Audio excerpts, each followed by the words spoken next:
And we're live, we think. I think we're looking good here. Amanda, if you're watching, shoot us a comment. If anyone is watching out there, let us know. Amanda. Comments from Facebook Live post that'll appear right here, just so you know. This is a big deal. Okay, and you can don't call in because we're full. But welcome everybody. And I was thinking I could call people. No, there's no call-ins right now. All right. Hey everyone.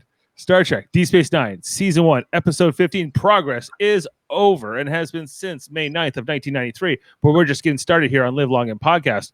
I'm Dave Mader, joined by Jeff Mader, Ashley Millard, and Jaemeel Robinson tonight. Coming at you here on Star Trek with Star Trek TV and movie reviews on Live Long and Podcast. We're here streaming live just on Facebook at Live Long and Podcast. We were trying to post to Facebook and YouTube at the same time. However, the dream is dead, and it's not going to happen tonight. YouTube, you missed out. You missed out, YouTube. You get things in order. You get all this, but not tonight. I think there's some kind of back end thing I have to do with YouTube that I haven't done. Is my guess. Figure out your algorithm, YouTube. Figure out your algorithm. You don't want us live. I have to upload you manually after the fact. That's fine. If you're watching on the YouTube version, hey everybody, we love you here. After the fact. But here at Live Town in real time at 9:30 here on this July evening. What is it? July the 21st of 2020. We're here to talk about progress. We didn't make a lot of progress here on the simulcast front, but we're going to talk progress as it relates to Season 1 as we continue our 3.5-year journey talking about DS9. Jeff, Ashley, Jaemeel, let's get some reactions on this episode. Which one? Maybe we'll start with Jeff. Jeff, what did you think of tonight's episode progress? It's a good episode. I like a lot of the Kira episodes. I find they usually are pretty deep and pretty. I feel like the characters are very connective in her episodes. I mean, they're just like the scenes that we have with Sisko and Kira and whatever his name is, Mullabach. They're just really like poignant. A lot. They're timeless. Like those scenes is like are not dated in any way. Like they're just really well done. Really heartfelt, I would say, is like the word that I kind of come out of this episode feeling. Kira really, you could tell she cares, but it's also she's like conflicted. She's conflicted with being like this person who was like the underdog her whole life, and now she's like the oppressor, and she can't handle it. She doesn't like it. And she wants to be on this guy's side the whole time, and it just totally makes sense. And I don't know, it's like so all that stuff's good, and then we have the juxtaposition of Nog and Jake trying to deal yam sauce. Yes. And they're pretty good at it. They're up and coming entrepreneurs. And this was okay. So I'm going to stop you there because I want to just get some initial thoughts from around the panel. So Ashley next. Ashley, what did you think of this episode? It's not the worst episode of Season 1. It's also not the best episode of Season 1. Mm-hmm. I agree. I like the kids storyline better than I like the Kira storyline. Which is surprising because usually I hate both of them, but it was funny. It's a weird episode because it feels like the two storylines don't, like a lot of the times in Star Trek when there's two storylines, they kind of have the same point to them. They kind of like, they're like these parallel storylines that they're both, they're going to intersect. They're going to intersect at some point. Or they're coming to the same conclusion type of thing. And these just have nothing to do with each other. And it's kind of odd, but I like this episode is fine. I liked it. I watched it again today and it's all right. Point well taken. Yeah. Jaemeel, your thoughts on progress? Okay. Well, my lobes were itching during the cave. Tingling? Were your lobes tingling? Yes, they were during the course of this episode. And I kept thinking, like, do I not remember this episode? Because I honestly thought that the storylines did intersect, and then when it came to the end, I'm like, wait, no, I'm totally misremembering this episode. And it kind of, the B storyline, the Nog and Jake storyline, kind of left me cold with its conclusion or lack thereof. I did like the Kira one. It did reek a little bit of on a special episode of Deep Space Nine, learning how to become. Welcome back. I'm joined by Kevin Millard. I love how he came back into frame there. That was amazing.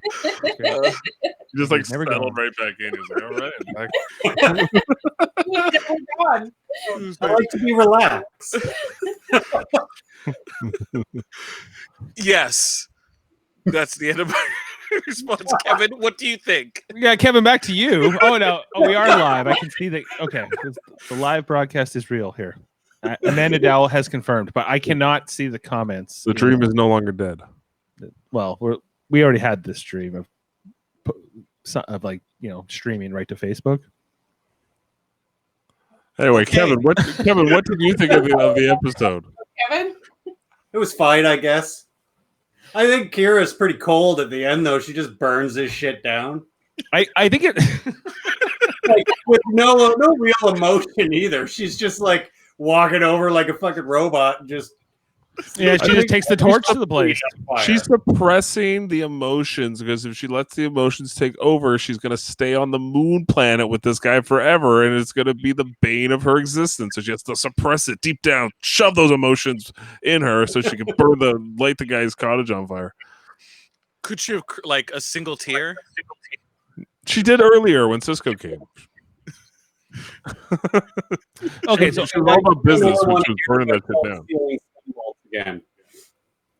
Of these two storylines, okay, there's a storyline with Kira, as mentioned, as she has to deal with this relocation of this man and his two companions who don't want to leave their settlement on a Bajoran moon for a bunch of reasons. Avoxes. Yes, reasons. And then the B storyline, which is with Nog and Jake, continuing the storyline of these two becoming friends, which will become a big part of this series even at this point, and will continue to be. And this is where they go into business with each other, and they give Aaron Eisenberg a lot to do in this storyline.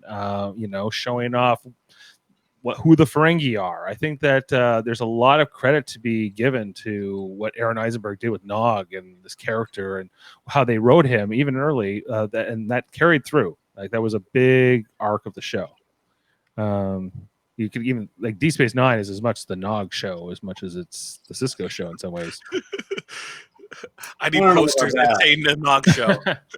Maybe it's a little overstated, but I think that the Ferengi, all those Ferengi players, they become very Armin Sherman and Quark, and we don't have Rom in this episode, but we do. We have. Is he in? He gets berated. Yeah, he's getting berated by Quark about the Yamik sauce. Yeah. Oh, the Yamik sauce. Okay. Yeah. And then we learned all these great terms: Yamik sauce, self-sealing stem bolts, dirt, parsecs. What was it? I wrote down 7 Tesla spades of land on some place or whatever. That's a great line where Nog's like, "We had Yamik sauce, then we had self-sealing stem bolts, now we got tartar parsecs," or whatever he says about the land. It just. Yeah, and I much prefer, especially from a rewatch standpoint, I definitely prefer this Nog Jake story immensely to the Kira story, which I think is really strong, and I really liked it the first time I watched it, and I think it's a good episode on rewatch. Although I think it is pretty cold at the end, and I'm not totally satisfied with the ending, but I think that's kind of the point, that the story isn't really a happy ending. It's not a great resolution. Yeah, Deep Space Nine does that well. They don't always make it a happy ending, or some of the endings are pretty messy. It's more realistic. I mean, that's more like what the real world is like, and that's why I enjoy Deep Space Nine so much, because they're not afraid to have Kira be that cold, and I much prefer the Kira storyline to the Jake and Nog stuff, even though the Jake and Nog stuff is fun. it's really, I mean, both stories, and you guys said they're very separate. Actually, I feel like both stories are really about capitalism and greed, and because the whole moon. The reason why they have to take this guy off the moon is because they need it for mining operations, to create more resources to so it's all like everything's about resources and like the capital market, basically, in a roundabout way. Both stories are dealing with those topics to me. I don't. Okay, well, fair enough. I think that if there's a common thread, it's maybe that, but they go about it in very different ways, and there's very different outcomes as a result. Like like they position it more as like the poor Bajorans are going to starve this, or they're going to be freeze this winter without the heat that they're going to generate from the moon's core or something, right? So that this is more of a humanitarian, or maybe perhaps a Bajora. I don't know what the Bajoran version. I don't think there are reasons for mining this moon or capitalism. They need it to survive because the Cardassians stripped them of all their resources on their planet. Yes, that's a big part. Like the Bajor is not in great shape after the occupation, definitely. Different parts of the planet seem to be better off, but there's definitely a lot of things, and there's a lot of mistrust of soldiers and peoples in uniforms, and I think it's a pretty relevant topic to today, especially what the social conversation of 2020 is, and how even after the Cardassians left, they don't trust them. His two companions, what's his name again? Molodoc. Just call them the Avoxes. That's all they are. Yeah, but they lost their tongues, right? That's where they lost their ability to speak. Like the Hunger Games, the Avoxes. Yeah, I don't know if Dave knows the Hunger Games. I don't. Yeah, they referenced the wikis. I've read the wikis. I don't. So I'm a pretty good wiki guy. I'm on wikis right now. He's like, what term does he keep using? Yes. What is Avox? What is Avox? Let me examine my computer. They lost their tongues. Oh, pretty Yes. good guy. Computer? Even though it's about survival, and that's why they need the moon, it's also about like the cost of war and what you need to do to rebuild your society after a war, right? And that there's a cost, and the cost is this man's life, who is trying to live out his days on this moon till he dies, and that's what he wants, and that's how he wants to go. And Kira has to convince him that that's not the way. That you need to leave, go back to Bajor, live out your days there. He's like, I don't want to, right? Like and he has a good point. I sympathize. It's about freedom, though, because they fought for freedom, to be free, Mhm. and he fought for this little scrap of land. And now, after he's had it and cultivated, they're saying, no, we're taking it from you. You don't get to have it, what you fought for and probably fought to survive for how many years. And nope, you can do it all over again on Bajor. It's like, I don't live in Bajor. This little piece is what I fought for, and I'm not going to give it up. That's like telling the Bajorans, and this is what his argument was, is like telling the Bajorans to comply to the Cardassians. No, they fought against it. So Kira was seeing herself in him and her struggles, and saying, why am I taking away his freedom at a cost for orders? Just orders. Is this a needs of the many outweigh the needs of the few or the one? Is that what this boils down to? Because it's completely valid, I believe, that like, hey, great, we won our independence, and now the my reward is I lose my home, right? But it's injustice regardless. Yes. Right. A grave injustice is being done. Right. So she's seeing that injustice. Injustice somewhere is injustice everywhere. Right. What did they fight for? Now, there could have been alternate solutions, but it seemed pretty hard pressed that they weren't going to look at them at all. Right. They made the decision, and the decision was he's got to go, and Kira has to follow orders. And that's where she's struggling with. Right. Right. Yeah. Well, I think that this is a big theme that Star Trek dealt with in, especially like the later part of Next Generation and early on in Deep Space Nine, and it bled into Voyager, because this is kind of also what the Maquis were kind of also about, because they were protecting their homes, and there was the orders, and the Federation is trying to like keep order for billions of people, right?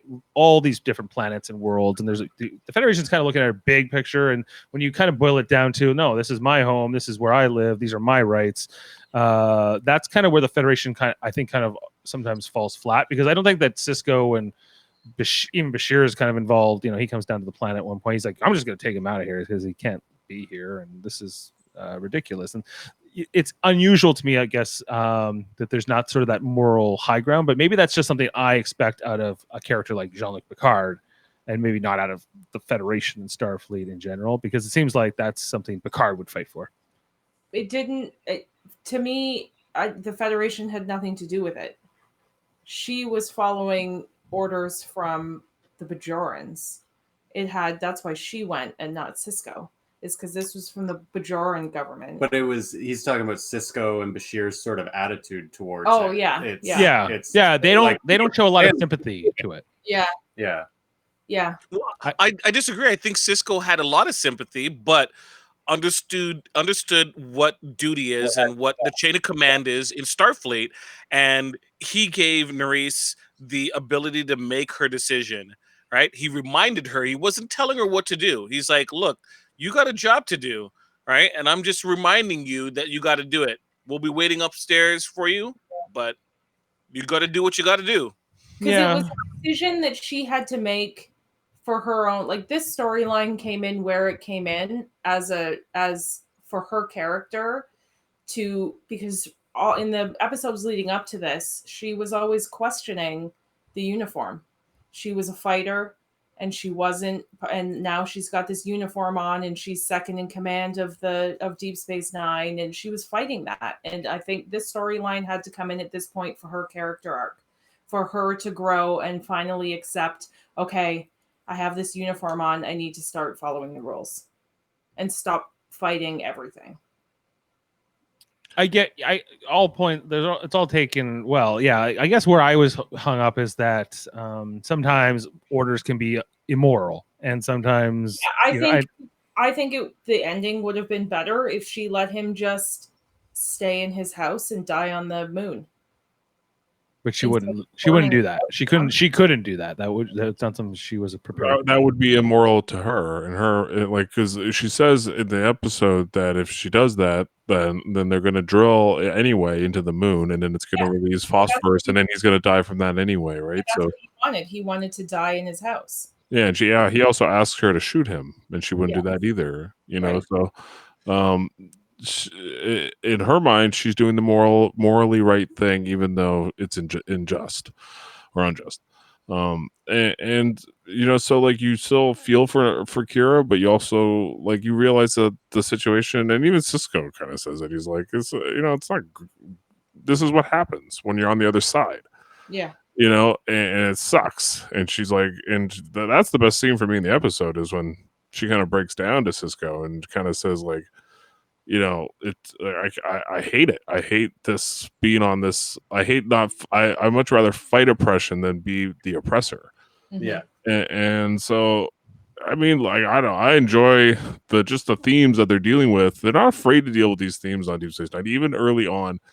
And that's what I appreciate about the show. And this episode also reminded me a lot of the original series in the fact that it ends very abruptly. Very similar to the original series. Yeah. You were like 5 weeks ago, it was a la Moraine, and it was. By the way, Jaemeel, we're doing that on Star Trek Radio Theater, that episode. On Sunday. Yeah, that's Sunday. And Kevin Millard will be playing. What's his name? Follow. Well, hey, why bury the lead here? Let's just bring it in and just say this will be coming up. and I think love Kevin beside Follow pictures. Yeah. Kevin's been typecast too. Like, thanks, Dave. Yeah, you're gonna be awesome as Chandra. Oh, I'm so excited. Yeah, no, so much alike. So That's much hilarious. Long hair. No, you look like his understudy. Like, I've been impersonating Follow. Dress up as him for Halloween. I will. and I won't talk to anybody. I'll just walk around going, "Eleanor!" Hey, it wouldn't be that hard. All you got to do is paint that blue thing on your head and wear a little bit of a wig. Where are the games? It's only a game. Only just a game. I expect hand motions. You gotta bang sticks. We're gonna have the sticks. We're gonna have the clon pigs, and Yeah. Sorry, I took us off track. But yeah, I think that my point was that the episodes, I think dramatically and theme-wise, have gotten stronger from the show was kind of like ups and downs. Like there's been some good moments in season 1, but there's also been a lot of lows. I think when we pull up the ratings, we're gonna get a sense of maybe those ups and downs. And I think that this is more up. I was not looking forward to this so much because I felt like there was so much Bajoran content last week, right? And then that was just more of it this week. And I don't hate the Bajorans or anything. I just think that as in the greater storyline, it's not what I want every week on Deep Space. yeah. Last week wasn't really. The old guy though, it's a great performance. It is. Yeah. And I love my favorite scene. I think though is Sisko and Bashir, because it when Sisko is like, well, make it true, like Yeah. forces him to tell him that Kira needs to stay on the planet, and it furthers Sisko's character as someone who will do that, who will blackmail people if he needs to, Yes. who will do what it takes to get it done. Yeah. And Whereas Bender- Picard would not do that. Would not. Right. Right. And it is a contrast, like from Yeah. Picard and Janeway. Well, Janeway was always in these situations where it was life or death, and it was the one ship against a quadrant. But, Janeway had no consequences. There was no Starfleet. yeah, there's no throwing. Yeah, Chakotay will just frown disappointedly. yeah, Then exactly. Go to his quarters and say, Akuchimoya. Just drink your coffee. Fuck you, Chakotay. I'm doing what I'm doing. I'm the captain. We are far. That's why from they call home. me number one.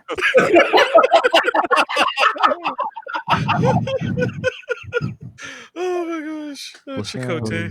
Oh, good old Yeah. Chakotay. Maybe the worst of the first officers. I mean, Come on. They don't teach that at the academy. I like Yeah, he- Chakotay. I will not. See- Suru Yeah. just jumped over him. Suru. yeah, maybe Suru, yeah, maybe. Yeah. I don't count Discovery. Doesn't exist. Kind of an Uh, alternate timeline or something. Yeah. They gotta put that in some other bucket. Yeah. Yeah. It's Yeah, gonna take but- place in holodeck or some shit. yeah. Sorry for the Discovery fans out there. I will be covering it when it's back. For better or worse. But So why didn't she try to Kira? Why didn't she Moriarty him? Knock him unconscious, put him into a holosuite. Make a scenario where he's like, "Oh no, your house got struck by lightning."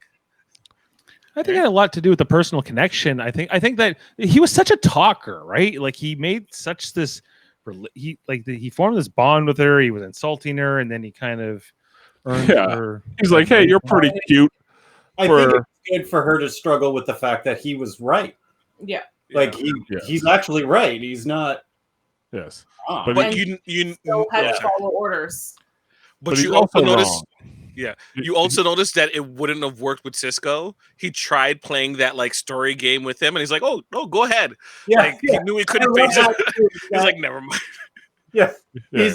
he's trying to get rid of him by like annoying him like that. It's just goes like, no, please, I want to hear. Yeah. And he's trying to do that with Kira at the beginning.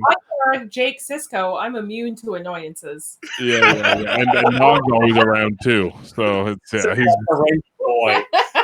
he eats annoying for breakfast, Cisco. I mean, let's face it. Cisco's always grumpy with everybody. Chief, I thought you were gonna fix those replicators. Oh, who wouldn't be annoyed at the chief? The chief doesn't like anybody, especially Bashir. We established Yeah. that last episode. Oh, love it. For me in this episode, like especially at the beginning when Molodoc is like insulting Kira, like he's throwing some pretty like odd jabs at her. He's like, You're half pretty. "You're half Yeah. pretty." He says something else like, you turn around so I could see your cuteness or something like that. But he's just trying to piss her off. Look okay from this angle too, or Yeah. something. Yeah, right. Yeah. He's like, you look okay from this angle as well. All that kind of stuff that he's doing, like he's just trying to piss off the person, whether it be Cisco or Kira, to get them to leave. He's a stubborn old guy that is set in his ways. He doesn't even want to listen. He doesn't, even though he's right, Kevin. You're right. He is right. He's also stubborn. He doesn't even want to listen. He would rather die on the planet. He'd rather someone kill him. He's self-destructive, and that's also a big part of why Kira, I think, identifies with him, because I think she was very self-destructive during the occupation. She would have, definitely died for her cause. Yeah, You're right. He was very self-destructive, because he wasn't saying don't do it. He was saying do it. I'll just die here. It's fine. Yeah. Yeah.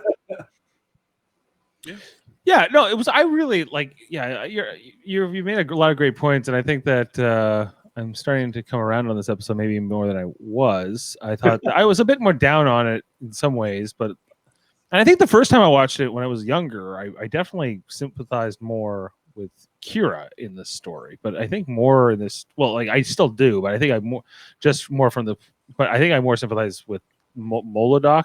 Even though I haven't learned his name yet. You're getting old, Dave. You're getting old. I'm getting old. I can't keep it all. The most with the Avoxes, because he talks a lot and they can't tell him to shut the fuck up.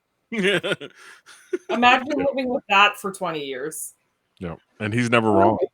He was pretty good storyteller. I mean, but how many stories could he have if you were there for that many years? They needed him last episode in the storyteller, so he could have yelled at the cloud to go away. Great at that. Put that cape on and yelled at the cloud. Just a question on the A storyline. When they do form that bond and then they're having dinner and whatever, she doesn't clear her plate. No. She doesn't clear her plate. She doesn't invite Jadzir, but she's in a uniform. I guess that's why she keeps her away. But my question is related to Dax. What is Dax doing up in the runabout for probably, I don't know, like 6-7 hours? Fantasizing about Morn. Fantasizing about Morn. Yeah, Morn. What was that about? So Morn was going to go on a date with Dax. The whiskers, man. Or she asked her out. She said, "I'm busy." She kind of blew him off. And Kira's very judgmental. This is the beginning of Kira is like, do not talk to that guy. That guy is not good enough for you. Morn is maybe one of them. The beginning seasons, Kira and Dax's relationship as it forms is just Kira looking at Dax and going, I can't believe how much you fuck. Like kind of, yeah. Yes. Yeah, they're always and who you choose to, right? Yeah. Like, so, but you have to understand that Dax, the reason why she stayed up there that long, it's because it was like the friend that finds the sock on the door handle.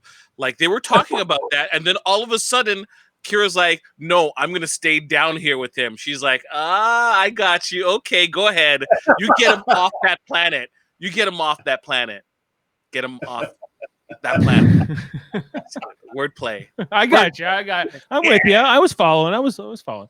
Yeah, like I guess. Okay, yeah. Dax.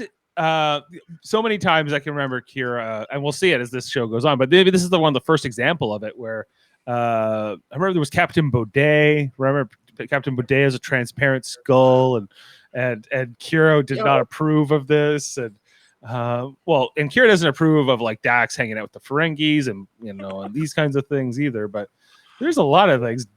Kira's a bit of a prude for. I don't know. I'm just watching her face where in that scene where Dax is talking to her and she's saying like the whiskers on his forehead are kind of cute. Kira looks like she wants to throw up all over the console. Yeah. Yes. She's just like, are you fucking kidding me? Like, all right, I gotta go deal with this. But when I come back, like, please tell me you have like thought this through. Right. She's so disgusted by Dax. It's hilarious. No, it's great. We gotta start cataloging those moments. I think there's got to be a super cut of just Kira going, "What the hell are you saying?" Especially toward Dax. I mean, yeah, you're right. Dax will fuck anything that moves. Kira is at least like except Julian. Right.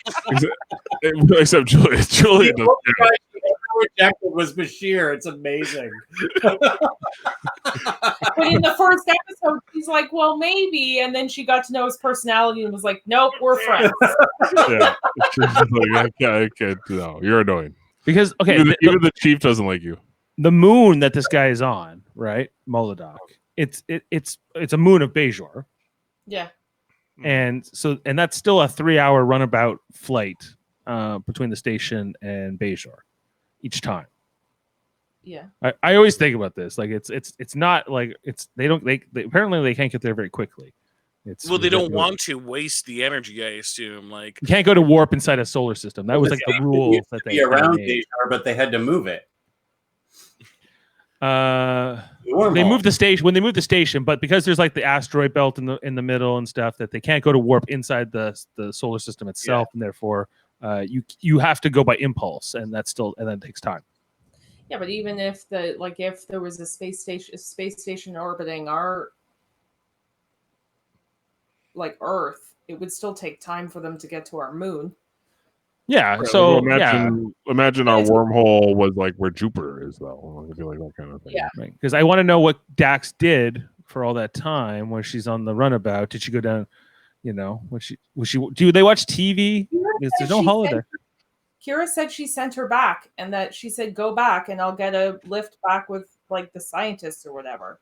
So Dax she'll get a lift back. Okay, so what does she do? She can't talk to Kira now about what date she might go on with Morn. So what does she do to fill that time on that 3-hour runabout flight? She calls up Julian and tells him about hanging out with Morn and how she might get with him. He was probably listening. Julian, after last episode, Julian might just kill himself. Might be after Julian. We never seen it. Great because she won't go out with Julian, but she'll go out with like Morn and all these other guys with a transparent skull, just to kill Julian a little bit each time. Just call him up and tell him about how I feel about Morn. Morn, Captain Baudet. I always go back to Captain Baudet because that will be the thing. Okay, so just back to maybe over to the B storyline with so many new terms. Yamek sauce. We talked about the lobes are tingling, the stem bolts. O'Brien has his little moment in this talk about I don't even know what they do. And so if Orion doesn't know what they do, I don't think they have a lot of use. But and what was just this whole it was really nice at the end when they get the latinum, I think. Did they? At the end, because at the end Nog turns it around and he goes to Quark. I pulled off the whole scheme. It was all me. Yeah, but no money exchange hands. Yeah. That doesn't mean anything. You don't see it in the episode, but Quark wants that piece of land. Because Odo mentions that the Bajoran government wants that land. Yes. Yeah, I like that dialogue between Odo and Quark too. Because they're being sort of friendly, and Odo is like, "There's not much that happens here without your knowledge," and he's like, "True, but no, I'm out of the loop on this one. But you tell the Bajorans, I'll be opening up deals soon for this land I don't have yet." I have to say, early on here, I'm not a fan of Nog. I like Jake, but Nog is a dick. Okay, Nog keeps taking credit for everything. Like Jake is helping him and actually leading him in the right direction throughout this entire episode. And then, and Nog keeps complaining about it. He's like, "Oh fuck, I don't want to. Why should we trade?" For the bolts. Why do we need bolts? Why do we need land? And then when it all turns out in his favor, he just goes and takes credit and goes for the deal with Quark. Now Jake doesn't mind, so it's not like he's pissed off. Jake's cool. He's like, this was just something to do. Jake doesn't care about profit. Jake's like, I don't need money. What do I care? Yeah. He's like, I'm the son of the guy running the place. You see these jumpsuits? They're free, dude. Yeah, remember last episode when you put a bunch of puke all over me? All right, remember that? I went back to my house and got another one, dude. Yeah. That was last week. We have back-to-back weeks with Jake and Nog storylines, Jake and Nog antics, them chasing girls, them whatever. They were big in the first season. They had a lot. Just their friendship. Jake is wearing the exact same thing he was wearing last episode. He just It's like took it's it like to the cleaners. hey, he took it to the cleaners. He took it to Garrick. He's like, Garrick, I need some help here. Can you make it in a onesie for me? Concerning what you said about Nog and Jake's relationship, well, it is a development that we see kind of progress and kind of leads the characters in certain directions. So you can see from now that they're putting in work subtly as to who's really the brains of the operation. Right. That is True. I'm definitely more pro Nog than pro Jake. Jake is always like, why? We shouldn't be doing this, Nog. And then I'm like with Nog. Yeah, let's go after some opportunities here. Let's get some things going. Nog's more of a he's A go-getter. A go-getter. Yeah, I like the go-getter in Nog. Jake's more passive. But he doesn't have the lobes for the deal. Yeah, but Jake is always like, hey, why don't we just go for that? And that would be cool. No, And Jake always wrong. He's like, oh, we don't like Yamuk sauce. Let's take stem bolts. Like, and then Jake was the one saying, like, we should find out what stem bolts are later. He says that to Nog. We should have found out what a stem bolt is. Jake did not say that. I'm pretty sure Jake is more of a naysayer after the fact. He's like, this. I told you so. Nog, with your foolish, your impulsiveness. It was Jake's idea to trade for the stem bolts. It was, and it was also his idea to trade for the land, which ended up really working out. But it could he was like 7 sounds good. That was their logic. Like 7 kids. Yeah, it's just them muddling through this thing that they thought was going to be easy, and then turned out to work in their favor. Yeah, it turned out to work in their favor, and it's like they were trying to start a live podcast and simulcast. That's right. That's right. Same time. True. Okay. All right. Muddled through. But their dream was finally realized, Exactly. whereas Dave's was not. Mine's dead. The dream is dead, and the simulcast will never happen. Simulcasting? No. Only No. just a podcast. We're only single casting, not dual casting. That's more of a Dax maneuver. It's more of the Dax maneuver.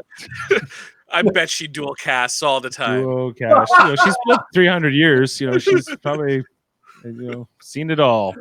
Been We it gotta all. keep this PG. We can't show the Dax maneuver on here. If you were 300 years old, think about what you would get up to. That's true. Like, right? that's- All those different lives. Morn. Mourn, might. Why not mourn? This is life 7. That's the Dax attracted to Morn, not the Jedzia. That's what I think. I think Dax is very interested in Morn. Dax, Dax fucks. Like, I want to know what Dax's number is over all of his hosts. Like how many thousands of numbers are we in over 300 years? Yeah. And then Why is there needs to be some Dax Riker fan fiction? I'm gonna look for that right after this. Dax Riker? Dax Riker. There's Well, gotta be- Dax did hook up with what's his name? Leonard McCoy. Thomas? Oh no. Bones. Dr. McCoy. I need to find the Dax Bones fan fiction. Because it's not a fan, there's probably a fan fiction, but she says in Trials and Tribulations Yes, I that know. when she was Emily, she had hooked up with him. Yeah, she made a comment about him having the hands of a surgeon. Right. Ooh. So that was a dead giveaway that he was one of her former. Oh, yeah, it wasn't coy. She was very explicit about it. She gives Cisco a direct look, and he's like, moving on. I have a mission. Because I think it's still going back to their Curzon days, maybe. And Curzon was like, hey, I got that one, right? But then she's like, hey, I got McCoy. And he's like, okay, cool. It's not boys talk anymore, and it's not boys. Yeah, I think that's what it is a little bit. Yeah. Yeah. Not maybe. I'm not saying it should matter, but I just think that's the way they're playing it. I think it does matter in that instance. Like we have it in this episode with Kira and Dax talking to each other about their sex lives. While they're trying to pilot the ship, she's like 5.2 take. Some I might go out with more. Do 6.2T off the firing thrusters. Here we go. It'd be weird if it wouldn't be weird if Chief and Julian were talking about it, but especially it would be weird in first season, but not later. But it would be definitely weird if Julian was talking to Dax about her former sex life. That would be weird. How fascinating. Yeah. Which Dax? Well, it's like Jedzia. Like if Julia was talking to Jedzia, yeah, that's right. If it was Ezri, it wouldn't make sense. So But it's don't true. spoil it. Don't spoil Ezri. So Um, Ezra yeah. was spoiled when she was made. It's just awful. whoa, throwing shots at Ezri in season 1. She won't even show up for 60 more seasons. She can't even defend herself yet. No. We don't Won't be need, able to either. It's terrible. She's terrible. that's not making any progress here. We got to get back to the heart of the episode here. Yammick sauce. Yammick sauce. Yammick sauce, Latinum, 5 bars. What? bars. Now, my understanding of a bar of Latinum is equivalent to like, it's not a small amount of money, right? Because they have strips, slips, and bars. I think bars are like $100, maybe, or $1,000 or something in that range. And so it's significant amount of money they're going for. So with this the is Yammick where sauce. this is where I thought the stories intersected. So I'm like, they have this land, and this dude is getting kicked off of his land. Right, that's I'm where like- they should have intersected. That's what I'm Absolutely. like, bickety bam, and like problem is solved. And I'm like, oh no, they probably thought no, it would be more powerful with what it is. So we get the Nog freeze frame ending. It's like it's me. Right. So there's kind of because there's a happy ending, but there's also this very sad ending. And you're right that I was like, yeah, these two storylines have nothing to do with each other. There's no way that they could have helped each other here. Wait, you're so right. They had the 7 hectares. Like 7 is good. Why not give one? I bet one whatever it was, deca acre or whatever. I bet you they originally had it in the Testipates. script.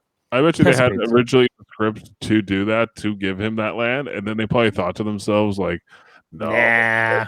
we can't have these 2 boys figure out this guy's land and his living situation. Better if she just burns down and nobody knows what happens after that. Yeah. yeah, it's more ambiguous. Perfect. It's so brutal that she does it in front of him too. Oh yeah. Yeah. Like Why did she have helps- to? She could have she just helps beamed him- him up. She helps him finish building his outdoor oven and then just turns around and blows it up with her phaser. Like, dick move. Girl. I don't know. I thought it was badass. I went a different way with it. I was like, whoa. Talk about. It's like, yeah, you're done. Yeah, you're done. Boom. Drop the mic. But he burned all his shit. Like he had more in that house than a duffel bag worth of shit. Like She Oh, offered for sure. to pack his shit earlier, and he was being stubborn, and When they said 2 to beam burned up, it like all and try to see if you can get anything in the burning house too, transporter. yeah. whatever you can bring along, that'd be nice. Sorry, I can't. The cargo bay is full with stuff right now. They can't put anything in there. Yammick sauce. It's a whole Yeah, makes sense. Full of yammick. Dax beeps down some yammick sauce. So they're eating like French Yeah, fries and yammick sauce. self-sealing stem bolts. I want to know what yammick sauce is. Like, it's a condiment, but what kind? Like, is it? It's like really thick. I think sauce. it's fish juice. It's Canar. Canar is really thick. yeah. Like, is it a creamy condiment like mayo, or is it like Szechuan a sauce. type condiment? Is I it think like? it's like a fish sauce. Because So like tojal is what is served in yammick sauce. That's a delicacy among Cardassians. Yammick sauce can also be served with human food. It's enjoyable with asparagus. So it's kind of a creamy sauce, presumably. So it's a creamy sauce. Yeah. It could also be eaten with sand peas. Sand peas. That doesn't I sound good. guess so. Yeah. well, I don't think the Cardassians eat like delicious food. I don't think they're winning any Michelin stars over there on Cardassia. No, I mean, apparently the Cardassians are the only ones that like yammick sauce. The Bajorans have all this beautiful food, and they're farmers, and it's always green, and then they take it over to the Cardassians, and it's like everything's white and like Everything's a desert. Everything's like just these Yeah. monolithic. Everything's gray and Their Harsh. ships are awful. They're the worst ships in all of Star Trek. they're just big, long tubes, basically. Like Yeah. I don't hate Terrible. Cardassian ships. I just like that they look different than other ships, but they're not my favorite design. Everything with the Cardassians is a bit harsh, right? Like that's kind of their whole. That's like the characterization of their whole species. But well, there are more sympathetic individual Cardassians, but their military, their empire, their war machine is what is their true threat.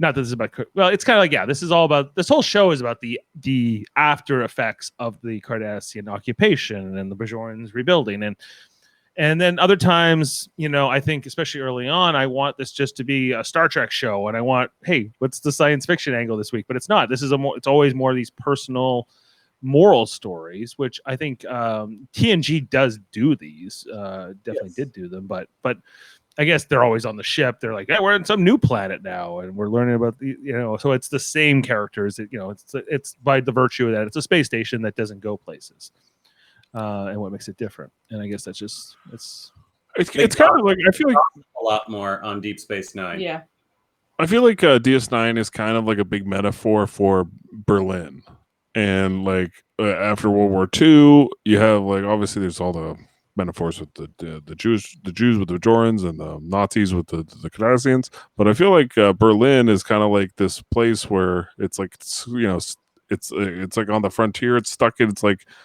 it's in its like own little bubble. It's protected by like the Allies or the Federation, but the Cardassians are right around the corner at any time. So like I feel like that's kind of the feeling that we get out of the show, and like I don't think they knew quite at season 1 exactly how much they were going to bring the Cardassians in, like to the later story. But once they got like a gold to cod, and it really started to work. But at this early time, it's all about the Bajorans. The Bajorans.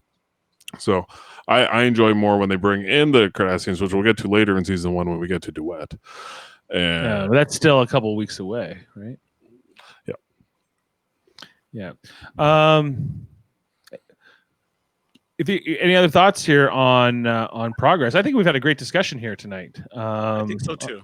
I think this has been a great podcast. Thanks everybody. I've really enjoyed this, and I think that maybe we should have a botched simulcast every night, and maybe Dream should be okay. So next week we're going a little bit silly, but before we get to what is next week, actually we should do the ratings. I always and also Jeff's little news, his fun facts. Well, he dropped off just in time.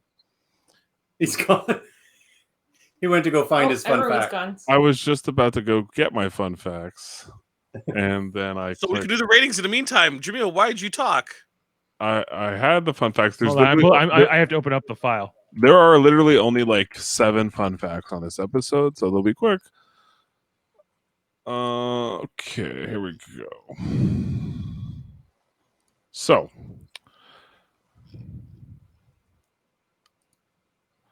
Aaron Eisenberg had some difficulty with this story, considering that his role's teeth appliances interfered with pronouncing consonants in his dialogue, particularly in this case with the word stem bolts.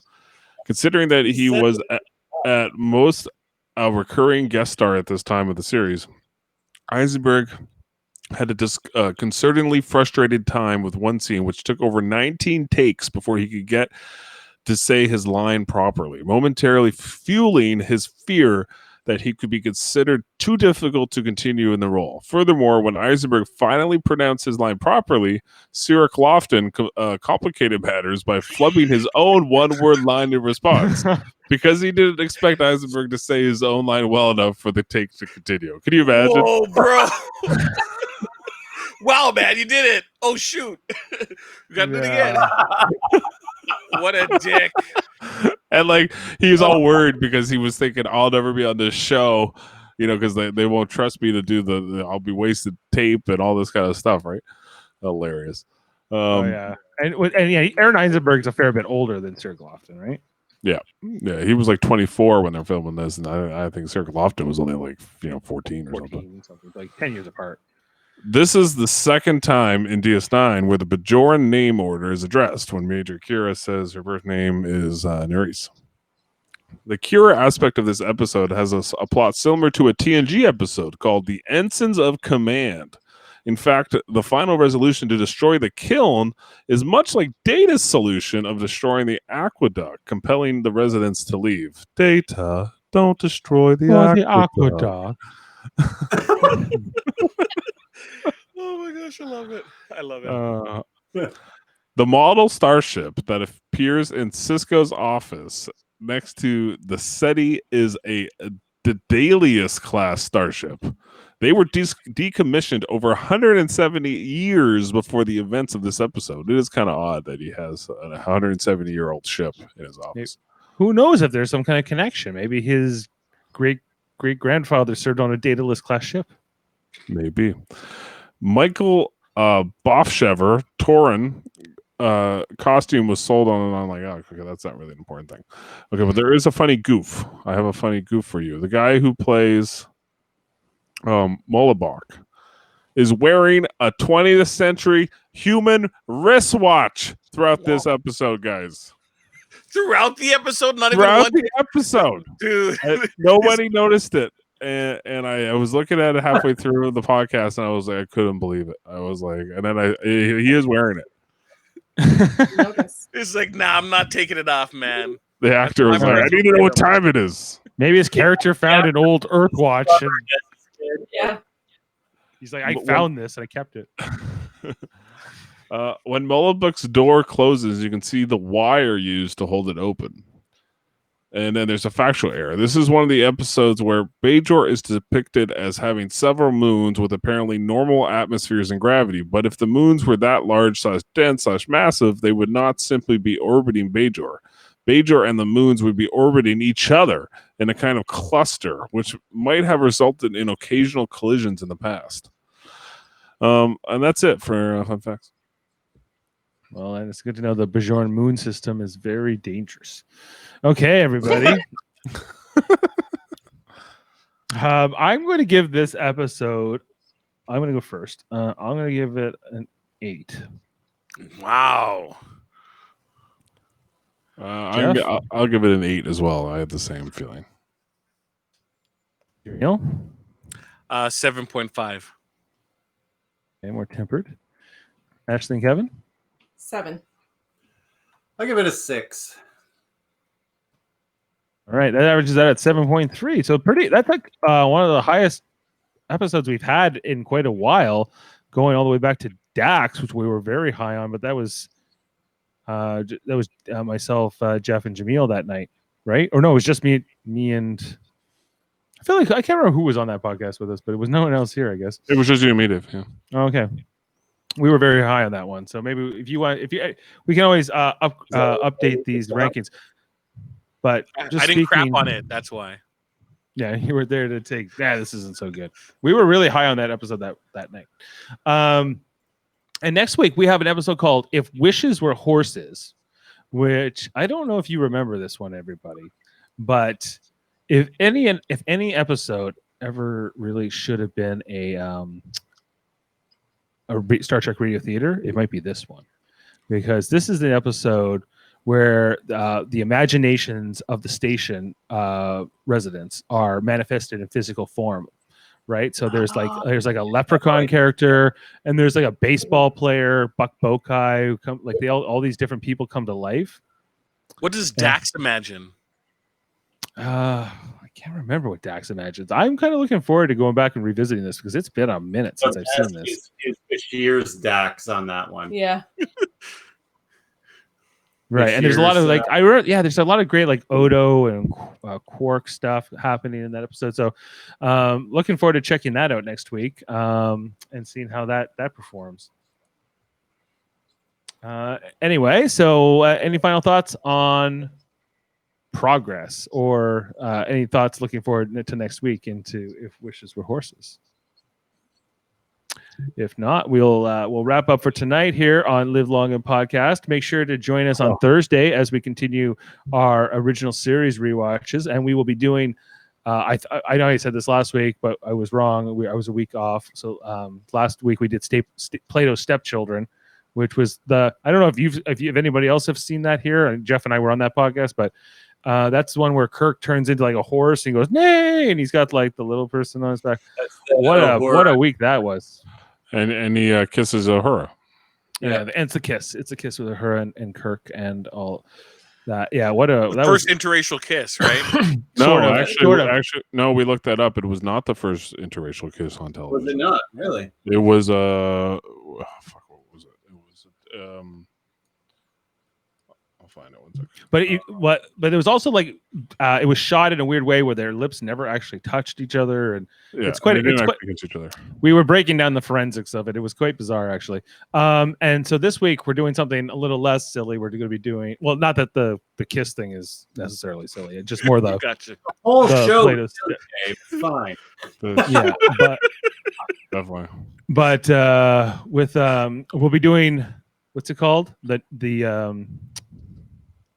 Balance of Terror, it's called. It's the original appearance of the Romulans. So I know I said this last week, but it actually will be. So it's the one Mark Leonard who went on to play Spock's father, Sarek. He plays a Romulan commander in this episode, and it's kind of Kirk versus him. It's I'm really looking forward to revisiting that because I think it's almost like an old World War II movie, but in 45 minutes. So and it's The first interracial kiss was on Movin' with Nancy when Nancy Sinatra kissed Sammy Davis Jr. And that kiss was actually voluntary, whereas Captain Kirk and her was involuntary. We're forced by these weird Platonians who were. But there was also like her is like, I'm ready for it. I've always loved you. Sort of, she gives them this kind of speech in the episode. She gives them like this consent, and then And Chapel, and then Spock and Nurse Chapel have to kiss, and they have a similar dialogue, and I'm like, so anyway, that's a whole other thing. Kevin's not here. He's like, I'm walking out of I'm out. You bring up Chapel. Okay, I also join as join us here for on Sunday morning as we go and do Star Trek Radio Theater. Why not? Alamarain. Only just the game. Yeah, it's just a game. That's the other sound clip I have to get. But it's going to be Alamarain, count to 4. Alamarain, then 3 more. Alamarain, then 3 more. Alamarain, if you can see. Alamarain, you'll come with me. Alamarain, you'll come with me. Me. yes. You're missing me doing the motion. It all down. I just have to be as annoying as possible as Bashir. How do I do it? You really only have the one character now. If you want, I think you and I both have Chandra. So if you want her, you can. I can't do Chandra. I have to do the rhyme. No, that's right. So I have to do Chandra. So Jeff, you don't have a lot of lines either this week. You're gonna have to. I'm expecting a flawless Bashir performance. So you got to bring it. Would you get hit by that force field? I want to hear it. When he gets ahead and he's like got his arms against the wall, he's like, no. I'm having a bad dream. You can believe I have to bring it for Quark. I have to bring that speech. That scene, yeah, for sure. I'm so excited. Please. URS Quark. I've learned my lesson. I'll never cheat again. I'll never cheat again. Please. Just don't make me do this. Anything but this. Please. For your consideration. Please. If you just turned on the TV just when that speech started, you would be very confused about what was going on. And it goes on. There's like this whimpering that goes on. You can still hear it. Man, it's like Ben Affleck and Jersey Girl extended. Very well. I can't wait to do that. That's going to be so much fun. Okay. And also, last plug, Trivial Debates. Oh, no, sorry. Thursday, I forgot to mention we're on Super Mario Brothers. We'll be talking Survivor Cagayan with Josh Foster. He's rewatched Survivor Cagayan. He wants to talk about it, Jeff. I know. He texts me at least twice a day about. He asked me today what were my 3 favorite Survivor seasons, and so I told him season 7, season 8, and season 18. Those are the ones I told him to watch. Those aren't my favorite. My favorite. You should tell him. Ask me on a podcast. Yeah, that won't work on him. I don't remember those numbers. Were any of them Samoa? No. Okay, so my actual favorite are Samoa, Okay. Heroes, Villains, and then I would probably pick 7 Pearl Islands. Okay. Those are my 3 favorite, I would say. Right. So we're gonna be talking more. Yeah. So as Foster rewatches Survivor, because Jeff and I have seen it years ago, and Jaemeel, I know you're a big Survivor guy as well. If you want to jump in, let us know. Thursdays looks or some whenever we fit it in. It's not a regular night with Foster, but whenever he finishes a season of Survivor, we're like, okay, we'll jump on and kind of break it down with him in no particular order. So that's fun. And then a Sunday afternoon, trivial debates. Jeff's hosting. Jaemeel and Chris Seymour, and one more panelist to be determined. Maybe it's and Maybe Ala Moraine. Maybe it's Ala Moraine. No. So we'll see. It might be me. Who knows? It could be. We'll see who jumps in for that. Right now, that spot is not yet claimed. So, and the questions, Jeff. I don't know if you wanted to run them down for everybody. Oh, yeah, here I could do a little preview of what the questions are. 1 sec. I'll just bring them up. For anyone still listening, if you want to know what's coming up. For the movies, I have Jaemeel will be here for the first time. Pick a movie that best defines the decade it was made within. Okay. What TV show had the most impressive ensemble cast? Music. What is the best piece of music you can think of with no vocals? Sports. Which sports team should bring back a former logo / color scheme to its permanent look? Pick a movie. History. Pick a movie that was the most unfaithful to history, but was still very entertaining. Wild card. What comedian was the best at mixing politics and comedy?